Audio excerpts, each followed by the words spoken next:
संपूर्ण खानदेशासह तापी परिसरात प्रतिपंढरपूर म्हणून प्रसिद्ध असलेले शिरपूर तालुक्यातील बाळदे तीर्थक्षेत्रात आषाढी एकादशीला प्रत्यक्ष पंढरपूरच अवतरल्याचा आभास होतो।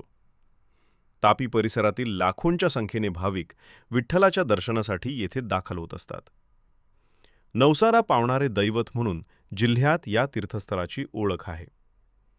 दरवर्षीप्रमाणे यावर्षी दिनांक 25 जुलैला आषाढी एकादशी निमित्त या ठिकाणी यात्रोत्सव होणार आहे। याची संपूर्ण तयारी सुरू करण्यात आली आहे। धुळे, जळगाव आणि नंदुरबार जिल्ह्यातील असंख्य भाविक येथे दर्शनासाठी दाखल होत असतात। यात्रोत्सवासाठी मोठ्या संख्येने पायपीट करत भाविक येथे दर्शनासाठी येत असतात।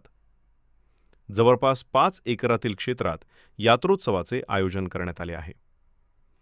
1983 साली मोठे बाबा म्हणून विठ्ठलबुवा चौधरी आणि नथुसिंग बाबा यांच्या कारकिर्दीत मंदिराची स्थापना करण्यात आली होती। पंढरपूरच्या पांडुरंगाचा साक्षात्कार ज्या घराण्यात झाला त्या भगवानबुवा बाबा यांच्या हस्ते मंदिराचे उद्घाटन झाले। 1983 पासून रोज नित्य नियमाप्रमाणे पहाटे व सायंकाळची आरती, हरिपाठ व एकादशीच्या दिवशी कीर्तन होते। जानेवारी महिन्यात म्हणजेच पौष वैद यवटीला प्राणप्रतिष्ठा साजरी केली जाते। त्याच दिवशी गावातील व परिसरातील नागरिकांना भंडारा दिला जातो। सप्ताहाचे नियोजन देखील केले जाते।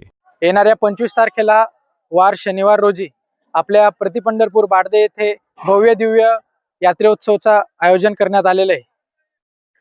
गेल्या 44 वर्षापासून म्हणजे 1983 साली आदरणीय माजी आमदार वारकरी रत्न वारकरी भूषण नानासाहेब संभाजीराव हिरामन पाटील आणि सर्व ग्रामस्थांच्या मदतीने आपल्या इथे विठ्ठल धाम मंदिराची स्थापना झाली आणि त्या वर्षापासून भव्य दिव्य असं यात्रा उत्सवाचे आयोजन करण्यात येत आहे। यावर्षी देखील आपल्या प्रतिपंढरपूर बाळदे येथे भव्य दिव्य यात्रा याचं आयोजन केलेलं आहे। या यात्रेच्या दिवशी आषाढी एकादशी निमित्त लाखो भाविक म्हणजे कमीत कमी 2.5 ते 3 लाख लोक इथे दर्शन करायला येतात। त्यांच्या सगळ्या सुविधाची आणि फराळाची व्यवस्था आपल्या इथे केलेली असते। CCTV कॅमेरे तसेच पोलीस प्रशासकांना अतिशय चांगल्या पद्धतीने बंदोबस्त लावलेला असतो।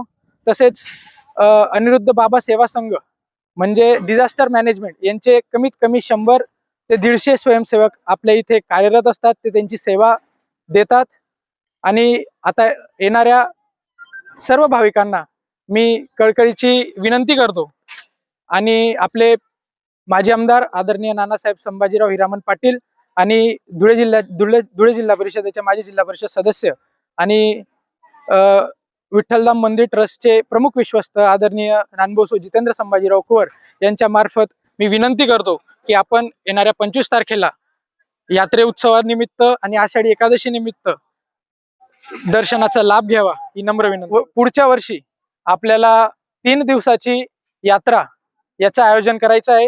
या वर्षी देखील आपण कमीत कमी 4 ते 5 एकरात आपण भव्य दिव्य असं यात्राचं आयोजन केलेलं आहे। या यात्रेला आपण सर्व ग्रामस्थांनी आदरणीय काकासाहेब यांनी आणि शिरपूर कन्स्ट्रक्शन आदरणीय भाईसाहेब यांच्या कन्स्ट्रक्शनने अतिशय चांगल्या पद्धतीने आपल्याला मदत केलेली आहे, म्हणून त्यांचे सर्वांचे मी मनपूर्वक आभार मानतो। धन्यवाद।